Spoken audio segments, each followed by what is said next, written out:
Hi friends, welcome to my channel. ఇవాళ ఫార్మసిటిక్స్లో నుంచి ఒక రియాలజీ టాపిక్ నుంచి మనం ఒక ఇంపార్టెంట్ బిట్ చూద్దాము. Which of the following materials exhibits plastic flow behavior? Which of the following materials exhibits plastic flow behavior? Option A water, option B castor oil, option C toothpaste, option D glycerin. ఇందులో answer ఏదనేది మీరు guess చేయండి. నేనైతే ఈలోపు మీకు plastic flow concept అనేది చెప్తాను. Concept చెప్పగానే ఈజీగా మీకు ఆన్సర్ అనేది తెలిసిపోద్ది. అసలు ప్లాస్టిక్ ఫ్లో అంటే ఏంటంటే, ఒక material initially does not flow until applying certain stress or yield value. ఒక మెటీరియల్ అనేది బయటికి రాదనమాట, ఫ్లో అవ్వదు. మనం ఒక స్ట్రెస్ ఈల్డ్ వాల్యూ ఇచ్చే వరకు, ఒక ఫోర్స్ అప్లై చేసే వరకు ఒక మెటీరియల్ అనేది ఫ్లో అవ్వదు అనమాట. అదే ప్లాస్టిక్ ఫ్లో కాన్సెప్ట్ అనమాట. ఇది మనకి సుటిక్స్లో రియాలజీలో ఉంటుంది. ఇది ప్లాస్టిక్ ఫ్లో అనేది ఇది ఒక ఫ్లో బిహేవియర్. ప్లాస్టిక్ మెటీరియల్స్ని బైంగమ్ బాడీస్ అంటారు. Bingham bodies because of flow behaviour. ఈ బైంగమ్ బాడీస్ అనే material does not flow until a certain minimum force is applied. ఈ బైంగమ్ బాడీస్ వాటంతటా అవే ఫ్లో అవ్వవు అనమాట. మనం ఒక ప్రెషర్ అప్లై చేసే వరకు అవి వాటంతటా అవి ఓన్గా ఫ్లో అవ్వవు అనమాట. మినిమం ఫోర్స్, ఈల్డ్ వాల్యూ ఉంటే, ఫోర్స్ చేసేది ఏమన్నా ఉంటే దాన్ని బైంగమ్ బాడీ అంటారు. Example toothpaste, ointments, creams.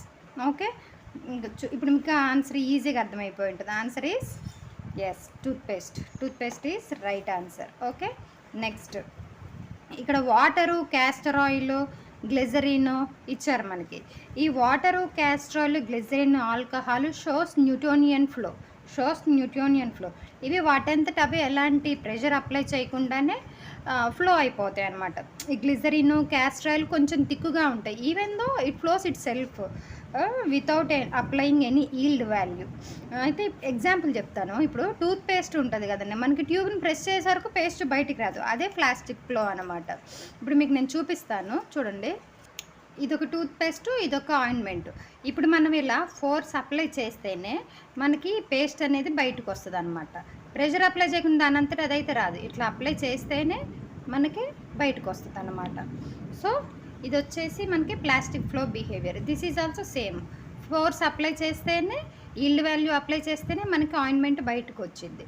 So this is also follows plastic flow behaviour. అదే వాటర్ అనుకోండి, వాటర్ తీసుకొని వేసేసుకుంటే వాటంతట అవి ఫ్లో అయిపోతాయి.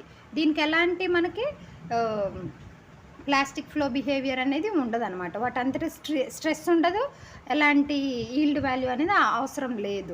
మనం ఆయిల్ కూడా తీసుకున్నాం అనుకోండి, ఇది కూడా అంతే. వేసేయంగా దానంతట అదే ఫ్లో అయిపోద్ది. కాబట్టి ఎలాంటి ఈల్డ్ వాల్యూ అనేది మనం స్ట్రెస్ అనేది అప్లై చేయాల్సిన అవసరం అనేది ఉండదు.